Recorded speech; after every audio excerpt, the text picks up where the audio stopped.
Oh, hi. I'm Marc. I used to be a professional artist in the video game industry, and now I teach art for a living. In this week's episode of YouTube Art School, I thought we'd figure out if you have what it takes to be an artist. Anybody can become an artist, of course, but I mean, like, if you plan to take this seriously, like perhaps as a career or a really serious hobby. It's not for everyone, clearly, but who is it for? Well, every successful artist I know share these 7 specific traits. So how many do you possess? Alright, class is in session. Pay attention. We have some important, maybe life-changing even, stuff to discuss today. Have you ever paused and asked yourself, is being an artist a good fit for me? From my experience, meeting various artists over my long career and teaching for over 10 years now, most people instead will ask themselves the wrong question. Something along the lines of, do I want to be an artist? And I say it's the wrong question because just wanting to do something is not nearly enough, of course. I think many of you love the fantasy of being an artist if you're watching this. Maybe it sounds cool, it kinda is. But maybe you don't necessarily want to become an artist. You see the difference? You might want the skills and the lifestyle, but without the struggles that it usually comes with. Now, I promise this won't be a depressing or negative video. Today, instead, I want to help you find answers, and that's what this is all about. If you're in fact cut out for the life of an artist, well, this video hopefully will be great news and might be the motivating push to start or keep going strong. And I think it also helps if you realize that this might not be for you at all after all. Then maybe this will help you change course earlier than later, and avoid wasting time doing something that's probably not a really good fit. Just to be clear though, I'm really not talking about hobbyists here who just enjoy drawing once in a while for fun.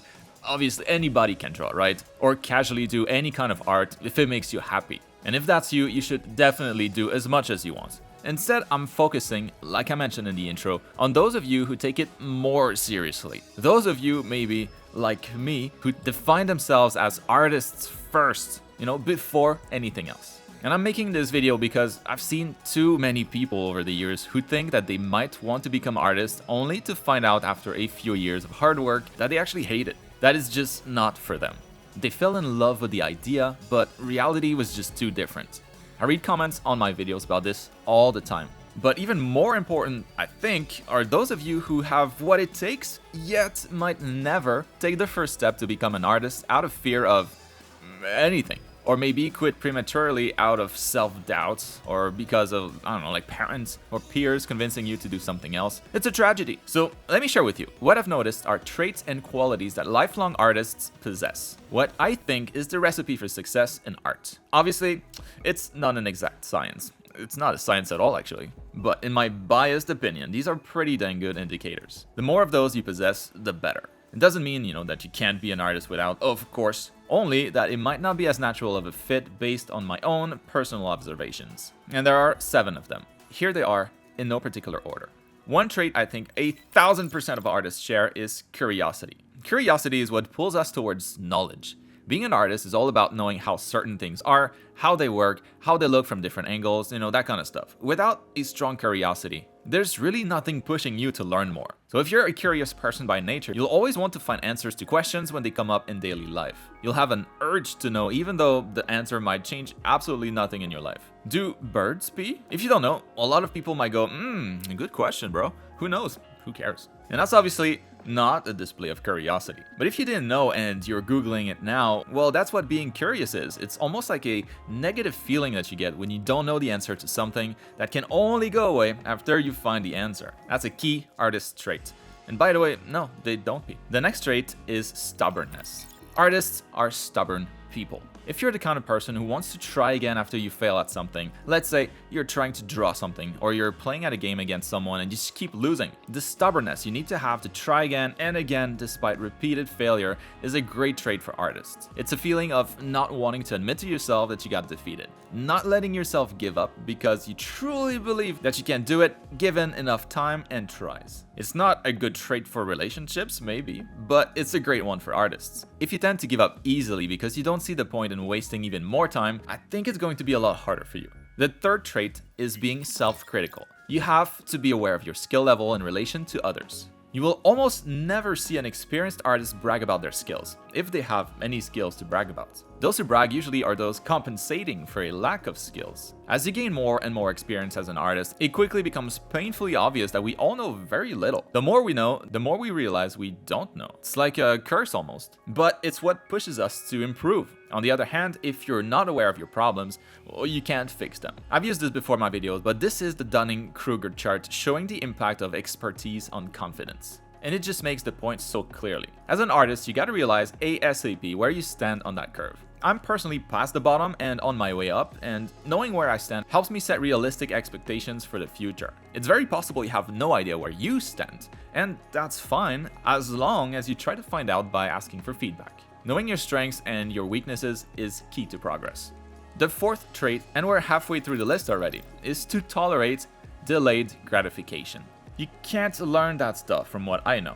So it's important to recognize as soon as possible how far into the future are you typically able to delay gratification. Delay the fruits of your labor. It's not a perfect example, but if you're short on money and I offer you $8,000 right now, or nothing right now, but $2,000 eventually at some point within a year, you just don't know when. How long are you willing to wait before you can get double the amount? Basically, the longer you can work without seeing any immediate reward, the easier your life as an artist will be.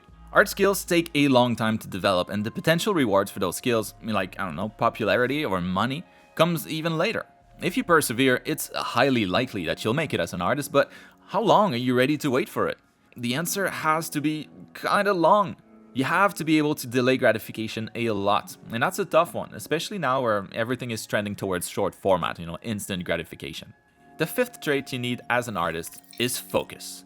Focus is our fuel as artists. Think about it. The longer you can sit down and practice uninterrupted with a good learning structure, the more you can learn and the faster you can progress and reach your goal. And if you're looking for a well-structured art education program, by the way, check the link in the video description for my art school program. There's a huge sale right now for a couple more days only to celebrate reaching 24,000 registered students. Just an insane number. And as a student, you get access to nearly 100 hours of video classes, a week-by-week study guide to take your hand throughout the whole thing, and access to our private Discord community of artists to get some company and support as you level up your art skills. Check the link in the video description for all the details. Don't miss out, the big sale is ending soon.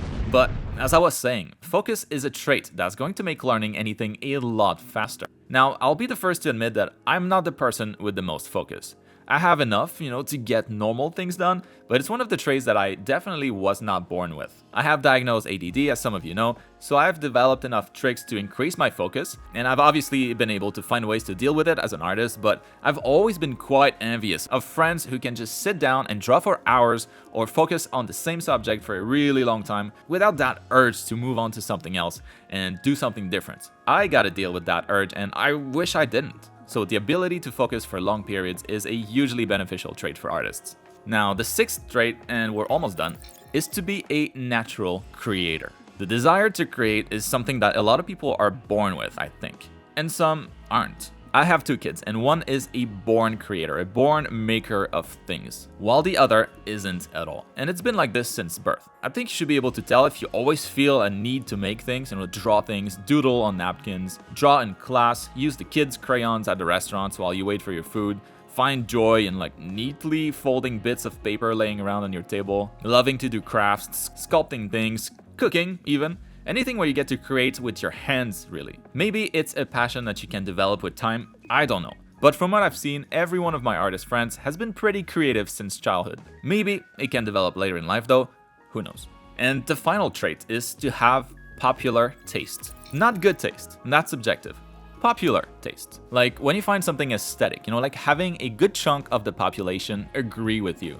And what I'm talking about here is at a fundamental level, and being able to appreciate good balance between visual elements. I'm not talking about what kind of art you like or what kind of artist you like. It's a little deeper than that. Having unpopular taste for aesthetics is like a curse for artists. You could be technically skilled, but that's not nearly enough to have any kind of significant success as an artist. Having popular taste helps get more eyes on your art, more attention, more exposure, and ultimately more opportunities, regardless of your niche. Obviously, if you're just catering to others to get more exposure, I wouldn't do that. Don't do it. That's not gonna last long term. You have to be creating art for yourself first. So it has to be something that you like, but that others can also enjoy.